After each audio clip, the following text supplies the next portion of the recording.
আজকে আমার আলোচনার বিষয় অতিরিক্ত হস্তমৈথুনে অল্প বয়সের যৌন দুর্বলতা।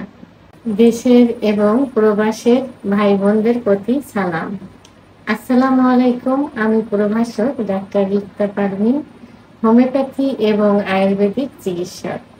রোগী যখন চিকিৎসা নিতে আসে, অর্থাৎ যৌন অক্ষমতার রোগী, তো এসে প্রথমেই তাদের একটা অভিযোগ থাকে যে আমরা অতীতে অতিরিক্ত হস্তমৈথুন করেছি, এই হস্তমৈথুনের কারণেই যৌন দুর্বলতা হচ্ছে।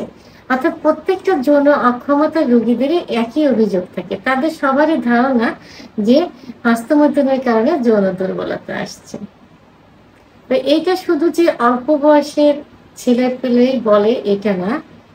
এখন অল্প বয়সের ছেলেদের সাধারণত যৌবন যখন শুরু হয় তখন থেকে সঙ্গদোষে হোক, যে কারণে হোক, পারিবারিক গাইডের অভাবেই হোক, তারা এই পথে চলে আসে, অর্থাৎ হস্তমৈথুনের একটা নেশায় পরিণত হয়ে যায়। আবার মধ্যবয়সী যারা, তারাও কিন্তু বলে যে তারা অলরেডি হস্তমৈথুন ছেড়ে দিছে, ব্যবসা বাণিজ্যে চাকরি করছে, বিয়ে করছে, তাও তারা বলে থাকে যে অতীতে ছোট সময় অত্যন্ত হস্তমৈথুন করেছি, যে কারণে আমাদের এই যৌন দুর্বলতা আসছে। আবার কেউ বলে থাকে যে আমরা ওয়াইফ ছাড়া দেশের বাইরে আছি, অথবা বাংলাদেশের ভিতরেই স্ত্রী ছাড়া আছি, একা একা থাকতে হয়, যে কারণে হস্তমৈথুন আমাদের করতে হয়, আমরা করি, এই কারণে যৌন দুর্বলতা আসছে। আবার যারা বয়স্ক থাকে, তাদের বয়স হয়ে গেছে 50, 60, 70 বছর বয়স, তারাও সেই ছোট সময়ের কথা মনে করে যে আমরা ছোট সময় থাকতে হস্তমৈথুন করেছি। আবার এখনো মাঝে মাঝে হয়ে যায়, দূরে থাকি স্ত্রী ছাড়া, অথবা স্ত্রীর সেক্সুয়াল সমস্যা বিভিন্ন, কারোর স্ত্রী নেই, তাদেরও এই অভিযোগটা থাকে যে হস্তমৈথুনের কারণে যৌন দুর্বলতা। তো এখন হস্তমৈথুন কিন্তু ইসলামের দৃষ্টিতে সম্পূর্ণ নিষিদ্ধ, অর্থাৎ হস্তমৈথুন করা যাবে না।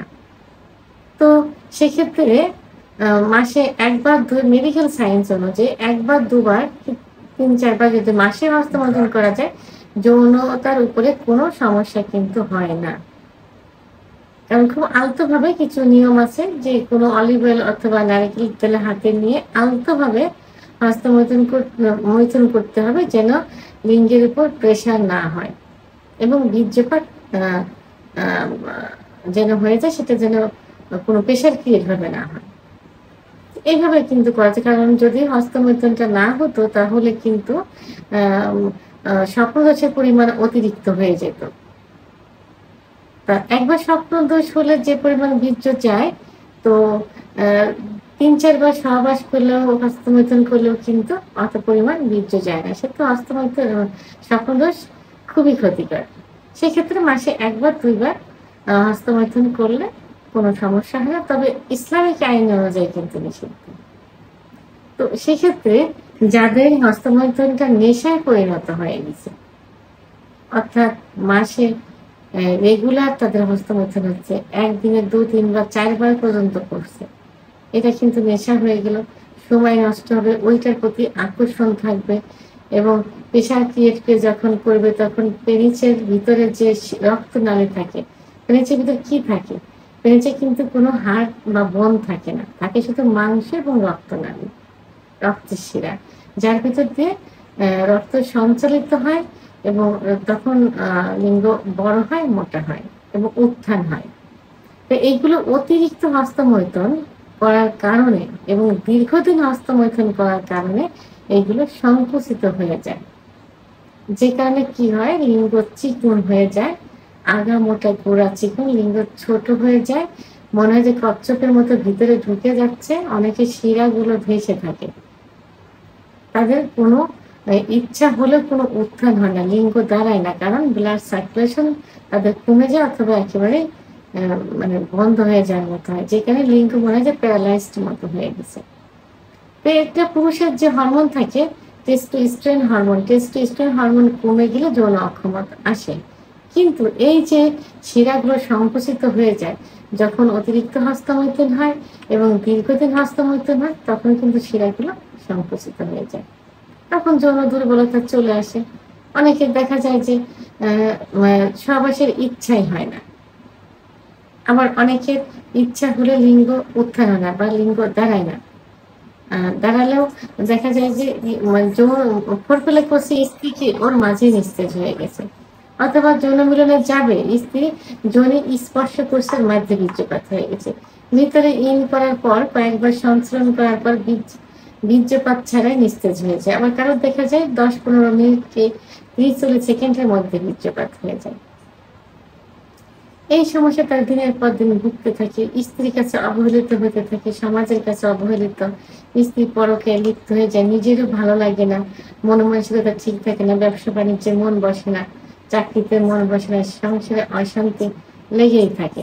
আবার অতিরিক্ত হস্তমৈথুনের কারণে পুরুষের অবশ্য মহিলারা হস্তমৈথুন করে, আজকে আমি পুরুষ নিয়ে কথা বলছি, এই জন্য পুরুষদের বিষয়ে বলছি যে পুরুষের যে সেক্সুয়াল ইচ্ছাটা হয় এটা কিন্তু নার্ভের থেকে হয়, ব্রেনের থেকে হয়। এই যে ব্রেনের তখন কার্যকরী ক্ষমতা কমে যায়, যে কারণে ইচ্ছা শক্তিটা হয় না। তো পুরুষ চক্ষুগুলো দেখা যায় কোঠারগত হয়ে গেছে, ভিতরে ঢুকে গেছে, রাত্রে ঘুম হয় না, নেশা করার মতো মনে হয় যে নেশাগ্রস্ত, গায়ের চামড়াগুলো লুজ হয়ে যায়, দেখতে কঙ্কাল ছাড়া একদম, চলগুলো ভেঙে যায়, অর্থাৎ দেখতে বয়স্কের মতো দেখা যায় এবং নেশাখোরের মতো দেখা যায় এবং যৌন অক্ষমতায় চলে আসে। তো এদের জন্য খুব কার্যকারী কিছু হোমিওপ্যাথি ওষুধ রয়েছে। আজকে আমি 4টি হোমিওপ্যাথি ওষুধ নিয়ে কথা বলবো, যে ওষুধগুলো সেবন করলে একজন পুরুষ সত্যিকার পুরুষে পরিণত হয়ে যাবে, তার হারানো যৌবন ফিরে পাবে। অর্থাৎ হস্তমৈথুনের কারণে যে ক্ষতিগুলো হয়েছে সেই ক্ষতিগুলো ইনশাল্লাহ পূরণ হয়ে যাবে, যদি সঠিকভাবে সঠিক ওষুধগুলো সেবন করতে পারে। আজকে প্রথমে আমি যে ওষুধটি বলবো এটি হলো অ্যাগনাস কাস্ট 3X।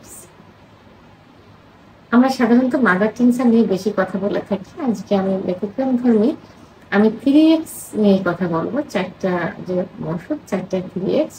অর্থাৎ অ্যাগনাস কাস্ট পেশেন্টগুলো সাধারণত অল্প বয়সে অতিরিক্ত হস্তমৈথুন করে থাকে এবং তাদের দেখতে বৃদ্ধের মতো মনে হয়, চক্ষুগুলো কোঠারগত হয়ে যায়, চোয়াল ভেঙে যায় এবং যৌন অক্ষমতা চলে আসে, বিশেষ করে লিঙ্গের দুর্বলতা বেশি দেখা যায়।